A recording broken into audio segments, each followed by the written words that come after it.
Maintenant, on va parler de data arrays et des couches, ok, ou des layers, d'accord? Donc, data arrays, c'est quoi? Donc, data arrays, j'en avais parlé tout à l'heure. Donc, ce sont les bases de données au lab, d'accord? Donc, les data arrays, c'est lorsque les data engineers finissent de transformer la donnée, au fait, euh, ils peuvent ils peuvent la stocker dans les data arrays. D'accord? Donc, les data arrays, ce sont des, des- des tables, ok? Ce sont des données, ce sont des tables structurées. D'accord? Là, eux, euh, ils, euh, ces données-là sont que des tables structurées. D'accord? Vous voyez? Et les data arrays, j'avais expliqué tout à l'heure que les data arrays peuvent avoir plusieurs sources de données. Ok. Donc, les sources de données peuvent provenir des bases de données OLTP, ok, ou des API ou des sites web. D'accord. Et ça peut venir de partout. D'accord. Et ce sont des tables structurées. D'accord.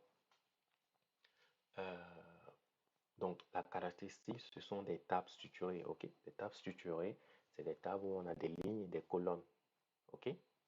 Donc, lorsque c'est structuré comme ça, les data analyses bon, spécialement pour les data analyses ou les business analysts peuvent facilement travailler sur ça, d'accord? Ouais, et voire même les data scientists, d'accord? Donc, lorsque les données arrivent dans les data warehouse, au fait, il y a des couches. Ces couches-là, il faut comprendre ça comme des dossiers, d'accord? Comme si on crée des dossiers où on fait passer la donnée dans un dossier, après on la fait passer dans un autre dossier, ok? Il faut comprendre ça comme ça, d'accord? Donc, il y a, il y a deux couches, d'accord? Donc, euh, après les sources, la couche qu'on a, c'est la couche de staging, ok? Ou la couche d'attente, d'accord? Et cette couche-là sert à stocker temporairement des données extraites, ok? Avant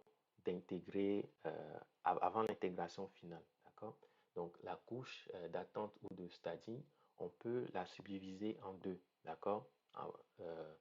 En fonction de en fonction si on veut garder l'historique ou pas, d'accord?